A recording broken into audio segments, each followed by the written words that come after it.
Mireille Balestrazi de Chemie, très heureux de vous accueillir aujourd'hui. Vous êtes inspecteur général de police, vous êtes dans des plus hautes fonctions de la police française, dans la très prestigieuse direction centrale de la police judiciaire.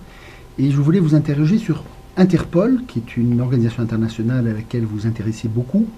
Qu'est-ce qu'Interpol fait aujourd'hui contre la cybercriminalité, qui est un phénomène en pleine croissance?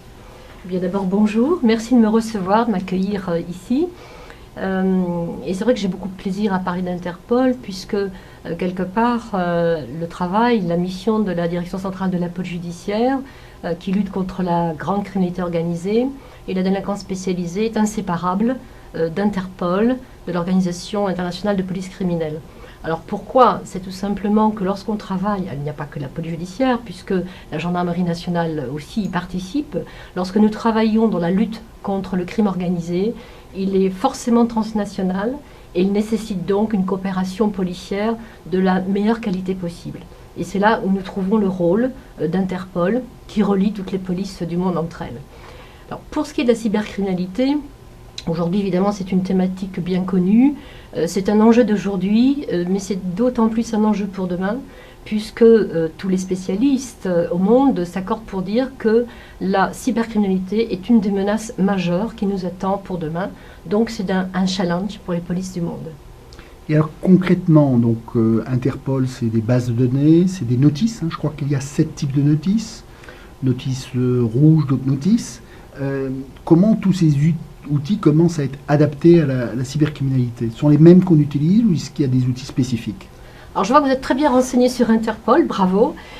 Donc oui, Interpol dispose d'outils. Ce sont d'abord des bases de données alimentées par l'ensemble des polices du monde, mais ce sont aussi donc, des notices, c'est-à-dire des diffusions de différents types, puisqu'il y a des diffusions... Alors, exemple, les notices rouges qui concernent des demandes d'arrestation en vue d'extradition, à des notices qui sont pour diffuser des enfants disparus, par exemple. Donc il y a vraiment tout le panel des missions entrant dans la sécurité générale des citoyens du monde.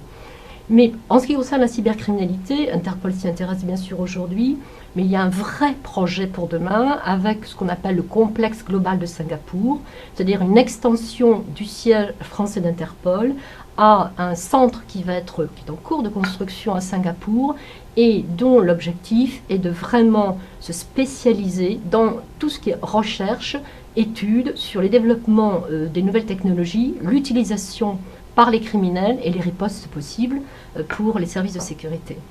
Donc j'ai l'impression aussi qu'Interpol a travaillé dans un segment très particulier qui était la lutte contre la pédopornographie, qui a été une des formes les plus graves de cybercriminalité. Je crois que vous avez marqué des points dans ce champ. Oui, on a tenté. Je veux dire qu'il y a eu des choses de fait très constructives parce que lorsque plusieurs polices montent des opérations en simultané ensemble, forcément les résultats sont beaucoup plus intéressants en termes répressifs. Et le sujet de la pédopornographie est un sujet qui tient à cœur évidemment à tous. Mais la cybercriminalité, c'est aussi toutes les attaques contre les systèmes de données. Il y a des risques là pour la déstabilisation de pays, donc il y a un problème de la sécurité des nations, mais c'est aussi les escroqueries par Internet, c'est aussi servir de blanchiment, c'est aussi des réseaux qui soutiennent toutes sortes de criminalités, notamment la traite des êtres humains, le proxénétisme, la prostitution. Donc le cyberespace offre à la fois des menaces nouvelles par l'utilisation des nouvelles technologies, dont certaines peuvent être très graves pour les pays, mais soutiennent aussi, on va dire, toutes les crimes classiques que nous connaissons. Merci en tout cas pour ces points de repère. C'était un moment très court. Nous savons que Interpol va être au cœur de vos préoccupations dans les 4 années qui viennent. Et le Chemie est très heureux de vous inviter aujourd'hui, mais surtout de vous demander dans quelques mois quels conseils vous donnez aux responsables des organisations publiques en France en matière de cybersécurité. Merci pour tout ce que vous faites. Merci à vous, merci pour votre accueil, merci pour tout votre soutien. Croyez bien que j'y suis extrêmement sensible. Et je voudrais dire que votre soutien est non seulement extrêmement accueillant, hospitalisé, mais aussi très professionnel. Et je suis très fière que la France ait son Chemie. Merci.